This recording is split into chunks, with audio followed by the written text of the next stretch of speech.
하나님의 말씀 함께 보시겠습니다. 욥기 24장 1절부터 25절까지의 말씀입니다.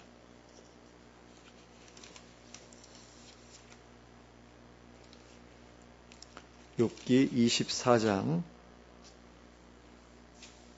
1절부터 25절까지를 저와 여러분이 합독하겠습니다. 욥기 24장 1절부터 25절까지의 말씀입니다. 함께 읽겠습니다. 시작. 어찌하여 전능자는 때를 정해놓지 아니하셨는고 그를 아는 자들이 그의 날을 보지 못하는고 어떤 사람은 땅의 경계표를 옮기며 양떼를 빼앗아 기르며 고아의 나귀를 몰아가며 과부의 소를 볼모 잡으며 가난한 자를 길에서 몰아내나니 세상에서 학대받는 자가 다 스스로 숨는구나.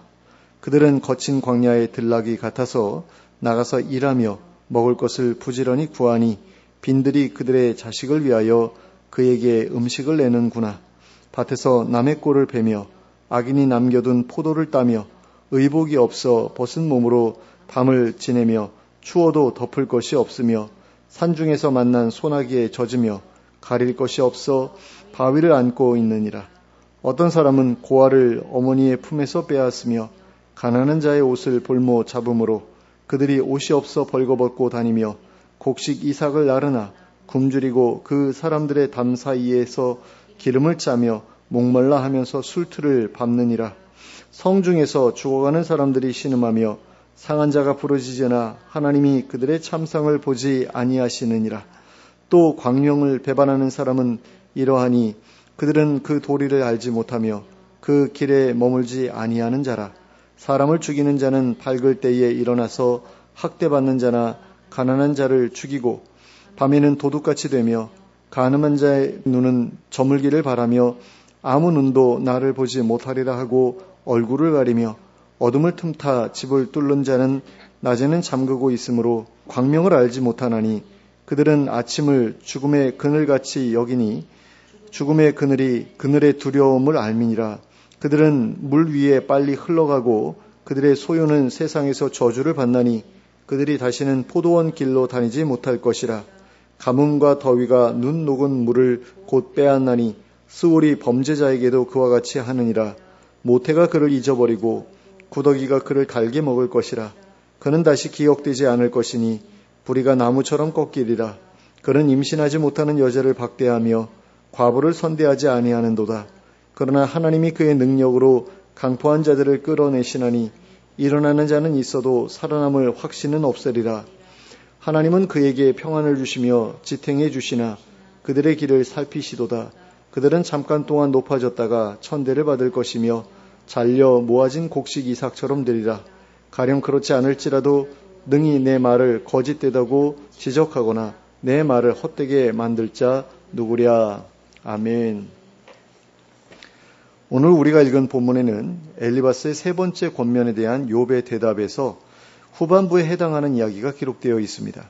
지난주에 살펴보았듯이 욥은 엘리바스의 세 번째 권면을 들은 다음 자신이 하나님 앞에 나아가 직접 변론할 수 있었으면 좋겠다는 마음을 토로하였습니다. 그리고 그 다음으로는 엘리바스가 계속해서 주장해온 인과응보의 원리가 현실과 들어맞지 않는다는 점에 대해 이야기하기 시작했습니다.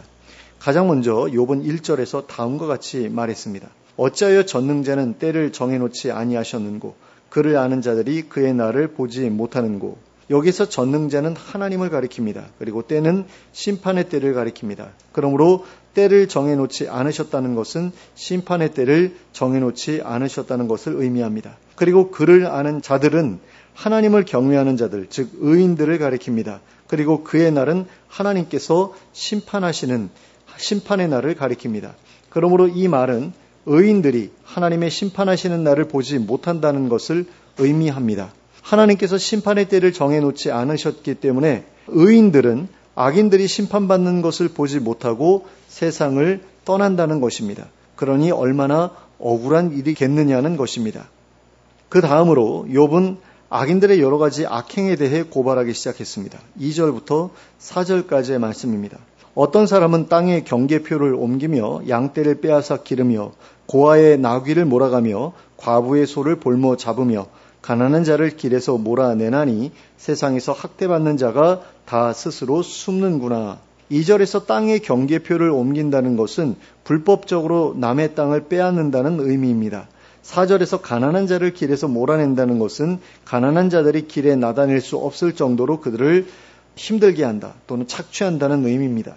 가난한 자들이 길에 나다니면 크게 곤욕을 치르거나 물건을 강탈당하거나 하는 일을 겪게 된다는 것입니다. 이렇게 가난한 자들을 괴롭히는 악인들이 있다는 것입니다.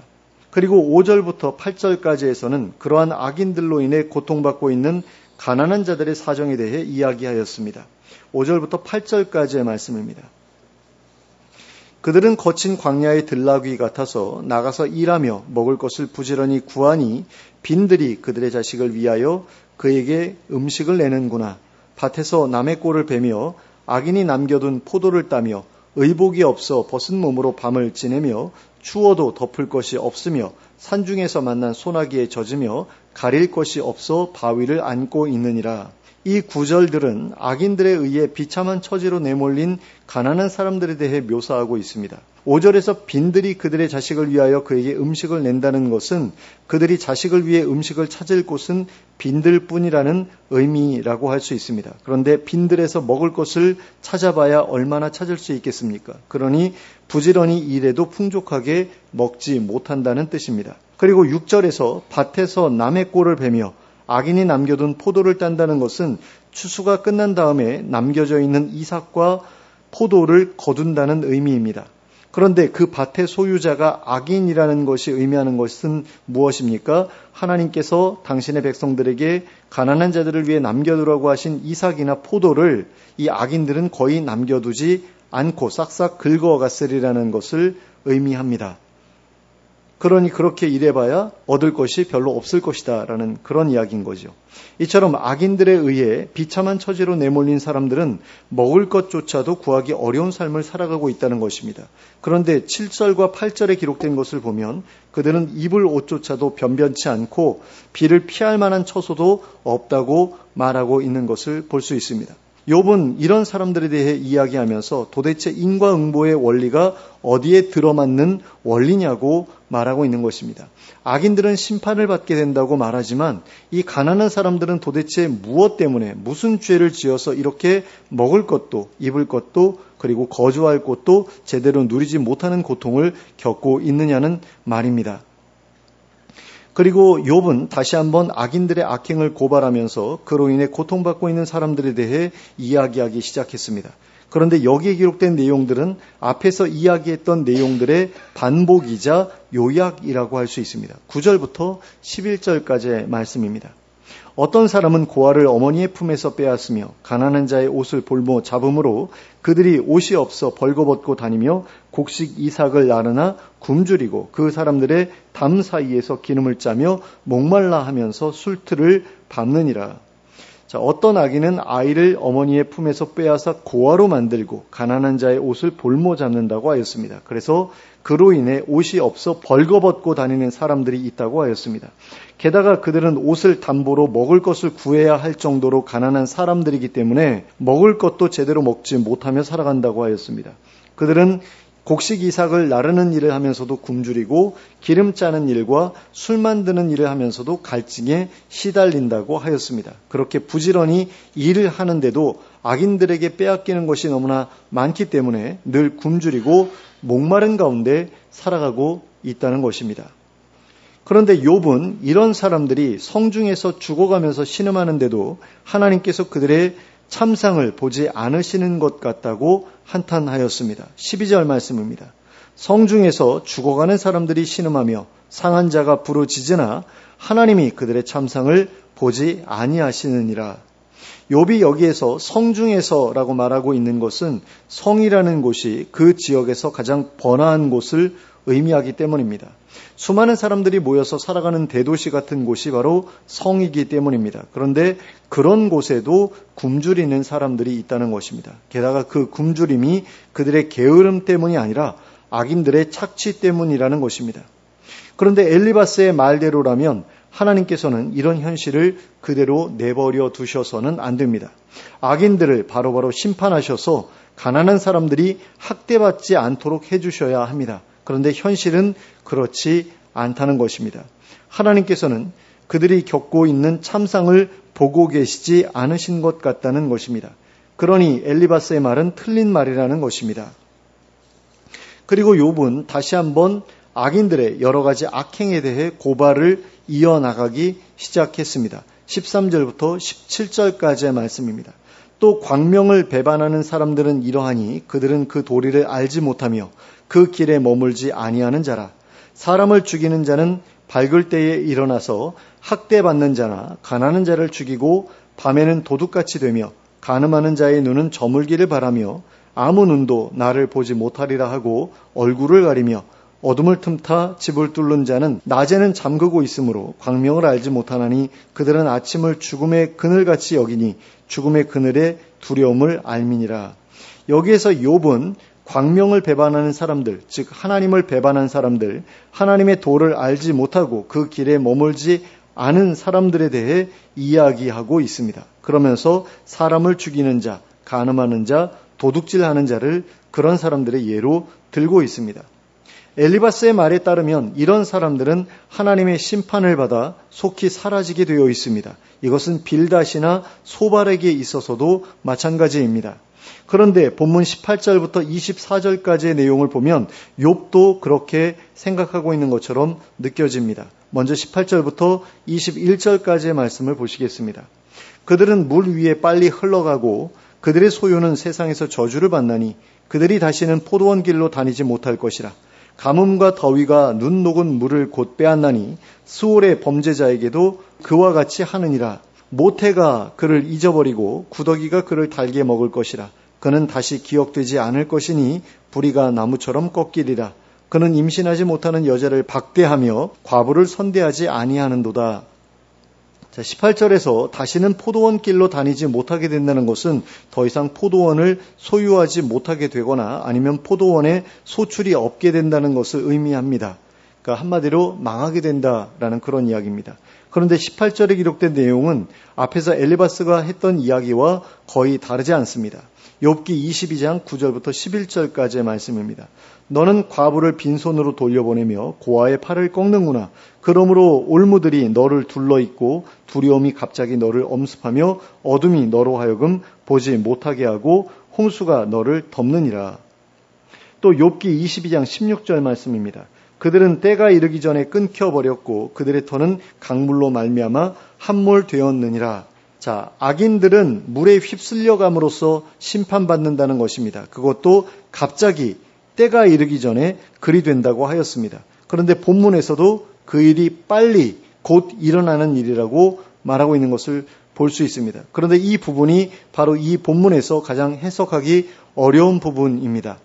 욥도 자신의 친구들과 마찬가지로 악인들에 대한 하나님의 심판을 인정하고 있었던 사람이었습니다. 하지만 욥은 친구들과는 달리 하나님의 심판이 빨리 곧 갑자기 일어난다는 것에 대해서는 회의하는 태도를 고집해 왔습니다.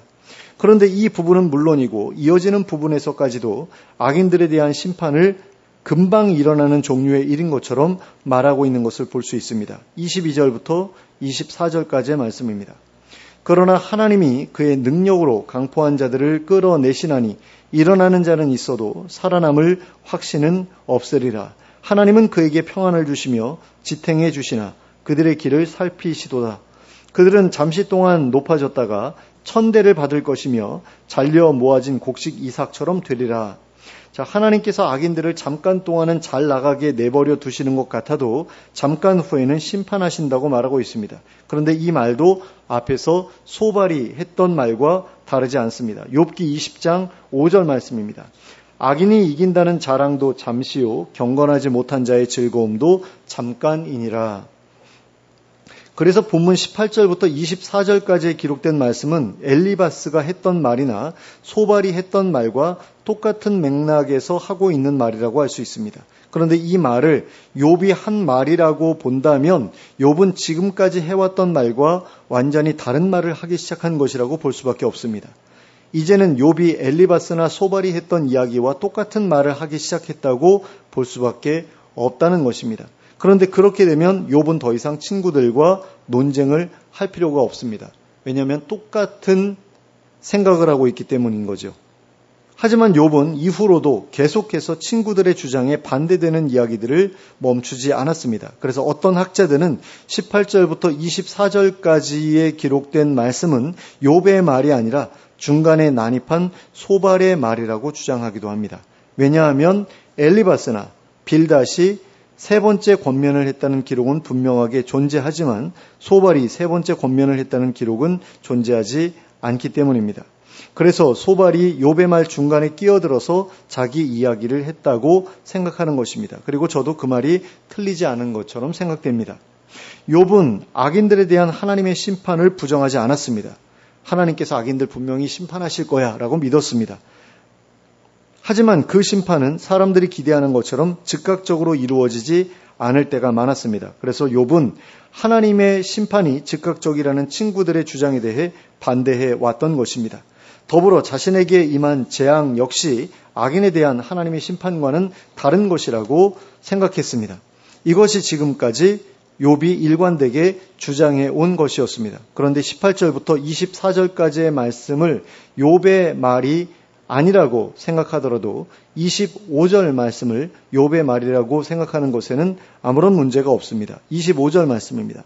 가령 그렇지 않을지라도 능히 내 말을 거짓되다고 지적하거나 내 말을 헛되게 만들 자 누구랴. 가령 그렇지 않을지라도 라는 말은 예외적인 경우가 있더라도 라는 말이라고 이해할 수 있습니다. 그리고 욥은 계속해서 인과응보의 원리에서 벗어나는 예외적인 경우를 이야기해 왔습니다. 그러므로 이 말 역시 욥의 말로 이해할 수 있다라는 것입니다. 예외적인 경우가 있더라도 내 말은 틀리지 않다라는 거죠.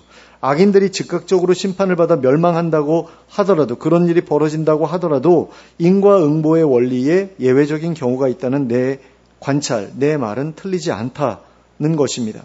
특히나 1절과 관련해서 해석해 볼 때 의인들이 오래 기다리지 않고서도 악인들에 대한 하나님의 심판의 날을 보게 된다고 하더라도 인과응보의 원리에 예외적인 경우가 있다는 내 말은 거짓되지 않다라는 그런 의미로 볼 수 있다라는 겁니다.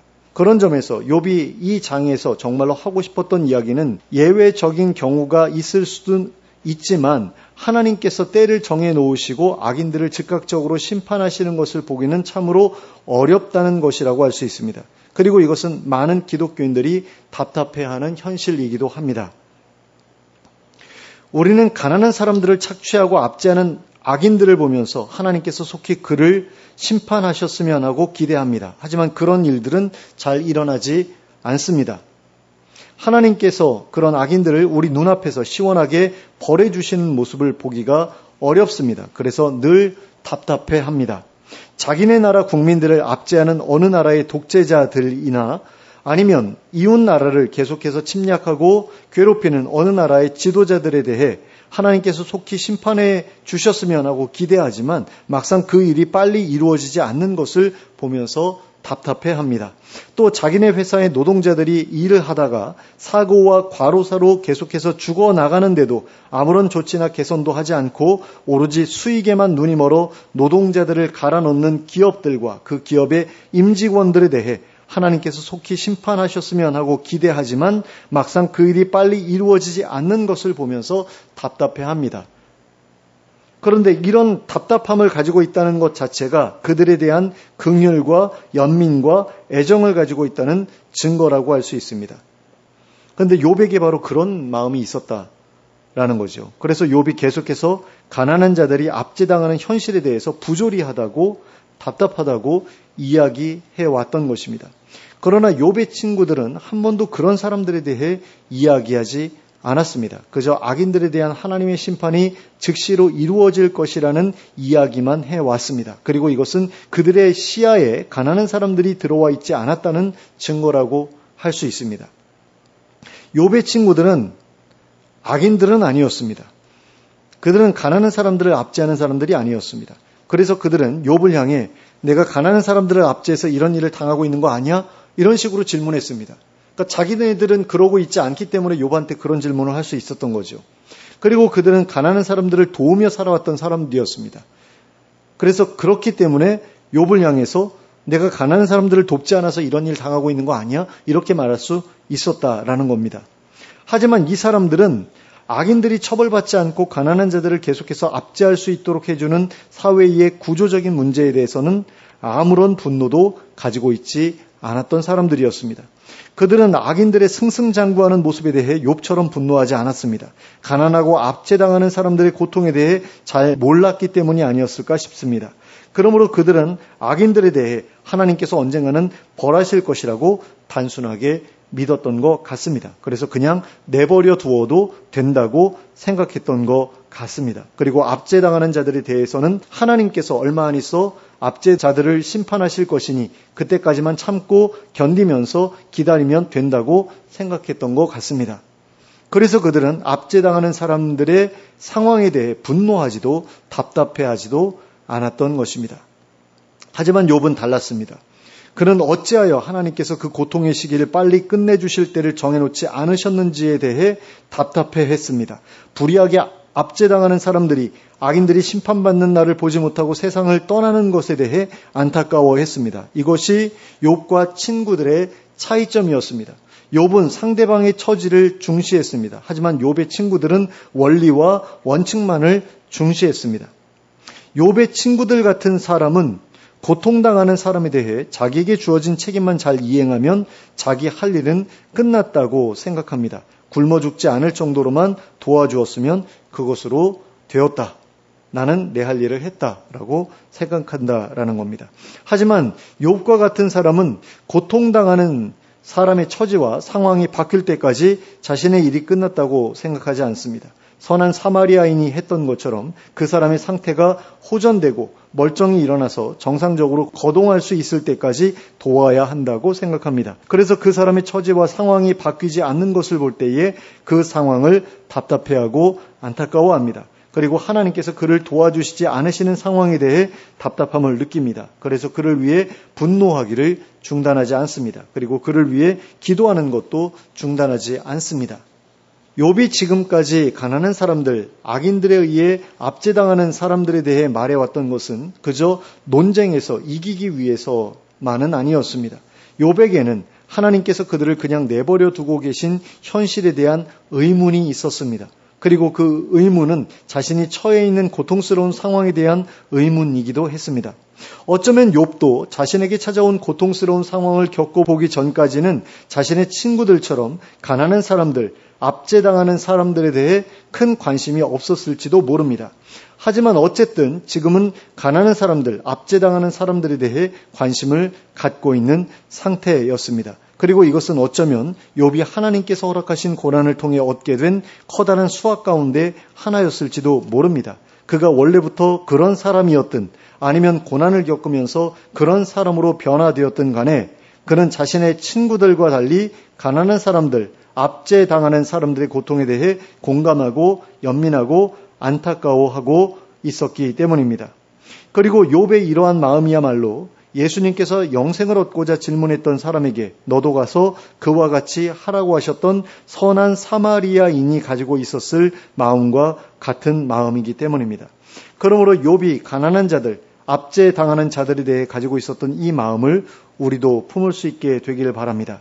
선한 사마리아인이 강도 만난 사람에 대해 가지고 있었던 이 마음을 우리도 품을 수 있게 되기를 바랍니다. 그리하여 그들에 대한 관심을 놓지 않고 하나님께서 그들을 위해 일하실 것을 위해 계속해서 기도하는 우리가 될 수 있기를 바랍니다. 그리고 더 나아가서는 그들을 직접적으로 도울 뿐 아니라 불의한 사회 구조가 무너지고 하나님의 공의가 이루어지는 하나님 나라가 세워지기를 위해 자신이 할 수 있는 일들을 찾아 나서는 우리 모두가 될 수 있기를 예수 그리스도의 이름으로 축원합니다. 함께 기도하겠습니다.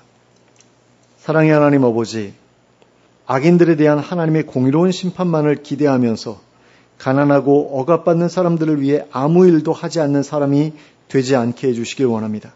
경제적인 도움을 조금 베풀어 주었다고 해서 가난한 사람들에 대한 자신의 책임을 다했다고 생각하지 말게 하시고 불의한 자들이 승승장구하고 악인들이 잘 먹고 잘 사는 세상을 무너뜨리고 하나님의 공의가 이루어지는 하나님 나라를 건설하기 위해 자신이 할 바를 찾아 나서는 저희가 되게 하여 주시옵소서.